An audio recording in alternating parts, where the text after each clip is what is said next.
নমস্কার, সুপ্রভাত। আমি অনিরুদ্ধ সরকার, কলকাতা হাইকোর্টের একজন আইনজীবী।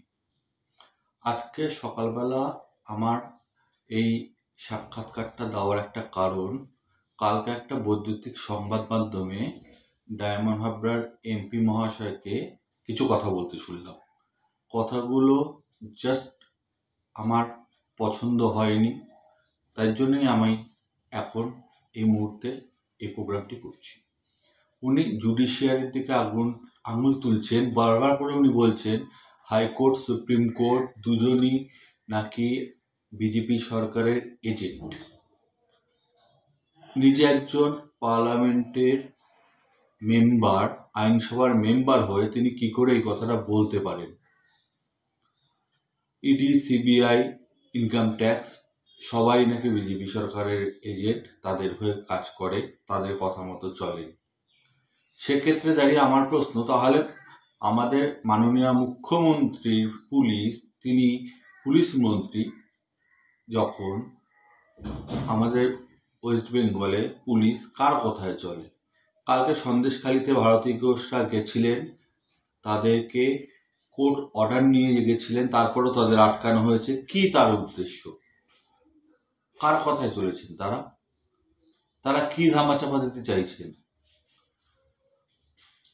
সাংসদ মহাশয় বলেছেন তিনি ঘরে বসে থাকবেন, তাকে গৃহবন্দী করে রাখা হোক, ডায়মন্ড হারবারে এক্স জাস্টিস অভিজিৎ গাঙ্গুলিকে প্রার্থী করা হোক, ইনি তবুও জনগণের সমর্থনে ডায়মন্ড হারবার থেকে জিতবেন।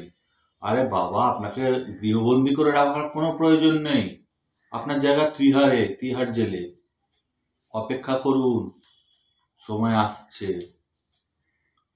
আপনাকে যুবরাজ বলা হয়, আপনার মন্ত্রী সামন্ত সব ওখানে রয়েছে,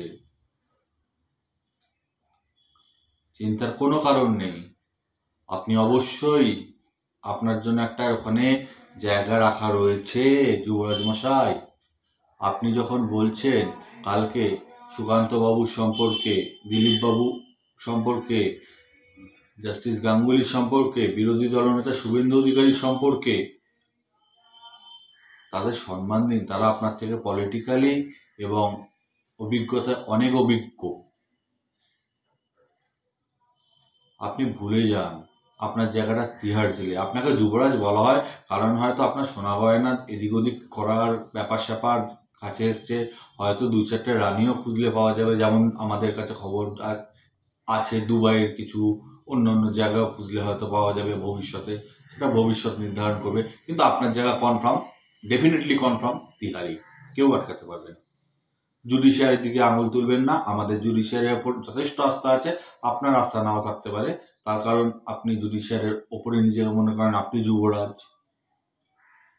তাই বলছি, আমাদের জুডিশিয়ারির ওপর আস্থা আছে, আমাদের সংবাদ মাধ্যমের ওপর আস্থা আছে, আমাদের সব কটা স্তম্ভের ওপর আস্থা আছে, আমাদের কনস্টিটিউশনের ওপর আস্থা আছে। আপনার জায়গাটা ফিক্সড, কোনো চিন্তা করবেন না, সময় দিন, ঠিক আপনিও যাবেন।